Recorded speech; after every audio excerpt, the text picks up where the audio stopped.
Hey guys, this is Becky. I am back with another process video. Today I am doing a layout from a paper pad. It is this paper pad right there. It is called Peachy Evergreen. I am just going to use some scraps of some paper from inside there and a piece of white cardstock as my background. At first I'm going to go ahead and pull out my alpha dies. These I just recently got, I believe it was on Black Friday, and I'm going to go ahead and spell out laughing with these alphas. I don't 100% love the way the title came out. I cut it off that floral print. It probably would have been better if I would have cut it on a solid, but I did not. I am going to go ahead and leave it the way it is though. I'm going to go ahead and put a strip of this paper at the top and at the bottom. That is the paper I used for laughing. I'm going to layer it up a little bit. I don't believe I used a sketch or a scrap lift on this one. I'm not really sure. I did do this for a challenge, and it was the music challenge, and the artist was Elton John, and you can pull whatever inspiration from him. So I took my title to be Laughing Like Children from the song, I guess that's why they call it the blues. But these are photos of myself and my sister. We're sitting on the porch at my mom's house.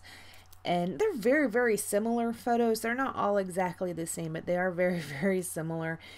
But I did turn one black and white and two are colored. Anyways, we're sitting on the porch and we're laughing. You can see my mom kind of in the background. She's kind of shielding her eyes from the sunshine.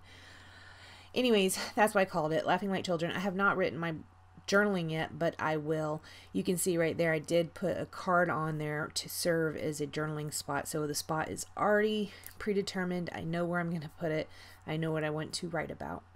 I did also take this kind of a peach colored paper out and I ripped a strip with a ruler. I'm going to put a little bit at the top and a little bit at the bottom as well, and then I take a little bit of yellow and tuck it underneath there. Now in the end, you're not going to see a whole lot of that yellow, which is fine because the only place really that yellow is in the borders of the top and the bottom. There's a couple little berry looking type flowers on that paper. Not a lot, just a little bit. So it's fine that you can't really see much of the yellow. So I'm going to repeat the process. It's the same process as I used at the bottom, only it's on the left hand side of the top, so it's going to kind of shoot down at a diagonal right like that. I will end up pulling out my T-square ruler to try to get these photos straight. Looking at it, it looks like I did a pretty fairly good job getting them straight. I like this layout. It's really cute and I really like how simple it is. I do really need to step it up with the journaling though. I need to get that on there as soon as I can.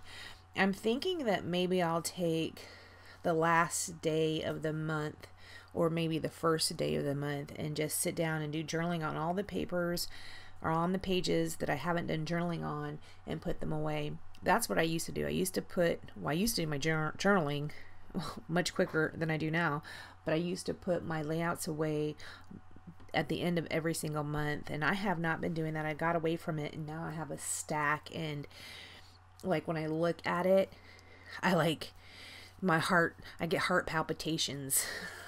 Not in a good way, right? So I'm going to go ahead and put my title down. So Laughing was the paper that I'd cut out, and Like Children are these Ellie Studio just black alphas. I do have a lot of those in several different colors. I'm going to use this ribbon. I think I got this at Hobby Lobby last year. It's really cute. It's a rose gold, and the reason why I went ahead and picked that out is because on that card it says notes or something like that, but it's in a rose gold. This paper pad has the rose gold in it. So I was like, it made me think, I have ribbon that's rose gold, which I hadn't used yet.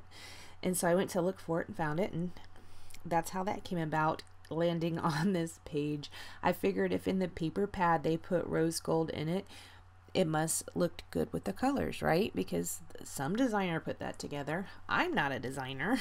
Someone put that together and it looked good. So there you go. That's how I pulled out the rose gold. I am going to tuck the rose gold in behind the peach strips at the top and the bottom, and so that's why I said you can't really see much of that yellow. You can just see the yellow behind the holes that are in that little piece of ribbon. So it does turn out really nice. I like that ribbon a lot. I mean, a lot. I think it looks really good.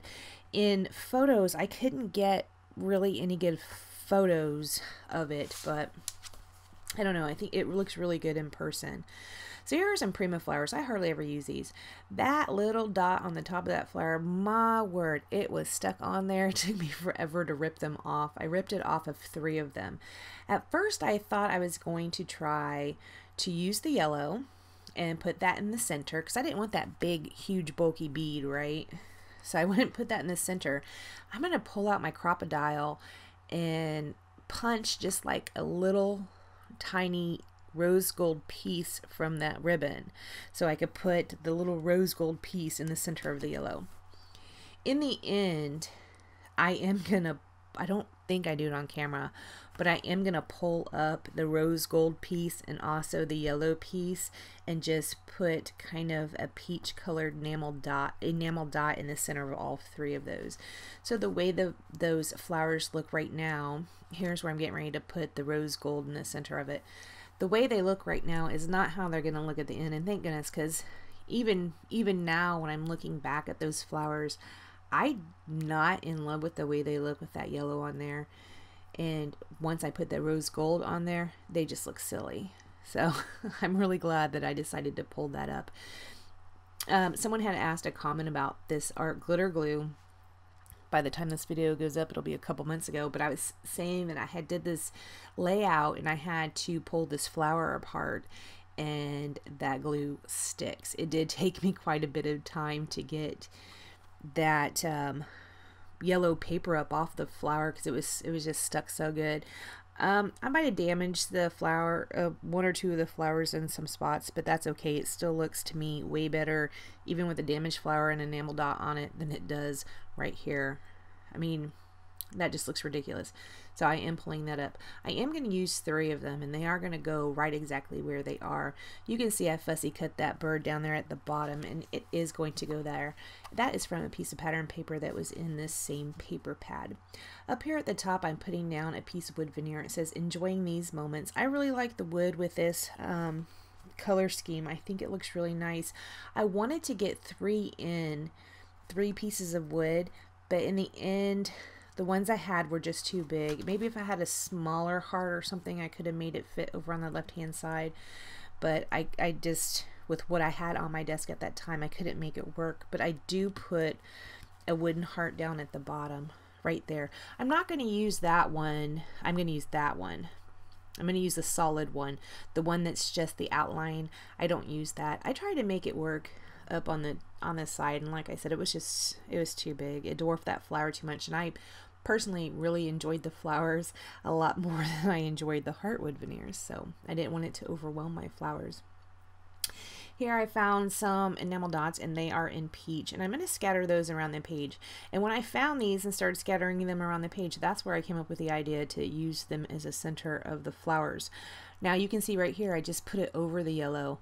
Later off camera I'm going to pull that yellow completely up like I said and just stick the enamel dot directly on there. So after I put down these enamel dots, I scatter around several of them, but after I put these down, I'm going to go ahead and look over at that journaling block. And like I said, I think it says notes on it or something like that, and I didn't care for that. I wanted to cover it up. So I pull this ribbon out again. Well, the other ribbons that I have at the top and the bottom, they're layered over something. When I stuck this ribbon on there, I could still kind of see the wording.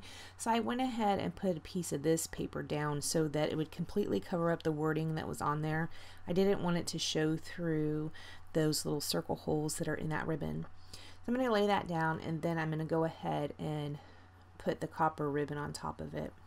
And like I said, that is where my journaling is going to go. That is plenty of room. I'm not really sure exactly what I mean, I know what I want to write, but I don't know exactly how I'm going to word it. So this is going to probably take me a minute. It's going to be one of those pieces of journaling that I have to type up on Word to make sure my grammar and everything's correct-ish, because if it's all correct, then whoever's reading my scrapbook is going to think I know I'm going to have good grammar, and it's going to be a lie because I do not. Alright guys, after I do that, I don't do anything else to this layout. I thought about sprinkling around some shine or just some kind of mist, but I really did not want to ruin those flowers. I love those flowers, and I really love those flowers with the enamel dots in the middle. I like these flowers better than how they originally came packaged. I think they're so pretty. Alright guys, I want to thank you so much for joining me. Please like, comment, and subscribe, and I will see you next time. Bye guys.